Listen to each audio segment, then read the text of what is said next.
Nerve Stimulator. We are using it to check the level of neuromuscular blockade. So this has different modes of settings. This is single twitch, train of 4, tetanic stimulation, double burst stimulation, post-tetanic contractions. And here we can set the current. We can start from 5 milliamperes, 5 mA. So initially, first we have to take the control value in the pre-op before the relaxation. So I started the current from 5 to 10, slowly increasing it for every 10. And started checking with a single twitch, and when I get the muscle contraction, then I'll note down that value, maximum muscle contraction for how much current we have to note it down. So during induction we have to check for the swollen contractions. After giving relaxation with the swollen, we have to check with the single twitch. And when we don't get any muscle contractions completely, then we will note down it as a onset of action, and then assess it after 5 minutes and every 1 minute. When we get the muscle contraction, then we have to note it down as the duration of action. So here we have electrodes. This is the negative electrode and positive electrode.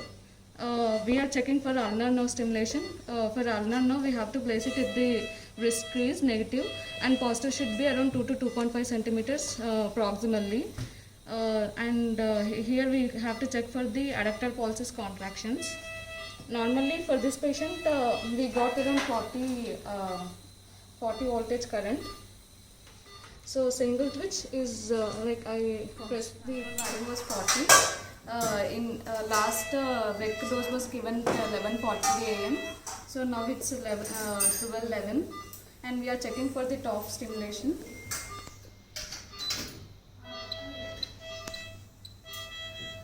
We can see the contractions for all the 4 twitches. For all the 4 stimuli, we can see the contractions. And we can, this is the repeat mode, we can repeat it off for every 10 seconds and check the value.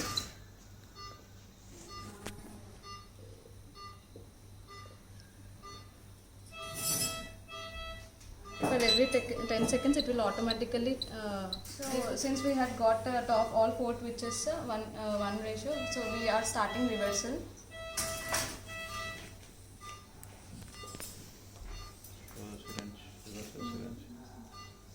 This is a reversal syringe, and I am starting to give the reversal. Starting reversal.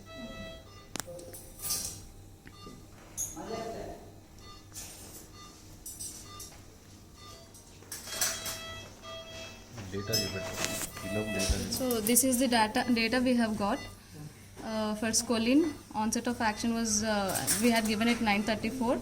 Onset of action was in 40 seconds. At 34:40 we got complete relaxation. No muscle twitches were found on stimulation. And after around 6 minutes, again the muscle contractions were seen with the stimulus. And next following. Duration of action for scoline. So for duration of action for scoline is around 6 minutes 40 seconds. And then followed by, after the patient came out from scoline, we gave VEC 6 mg loading dose at 9:41.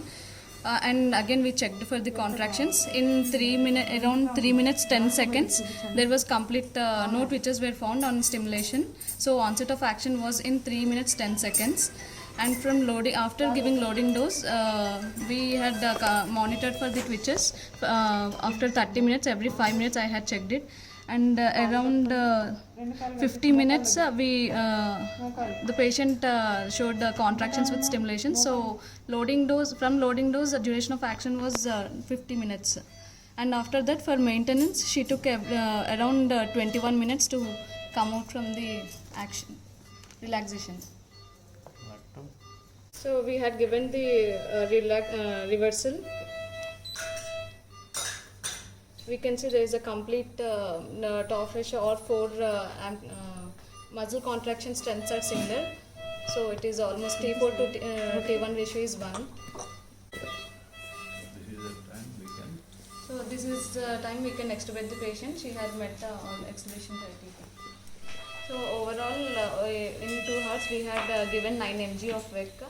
So with this monitoring, we can give adequate dosage accordingly, and we can prevent overdosage and residual neuromuscular blockade.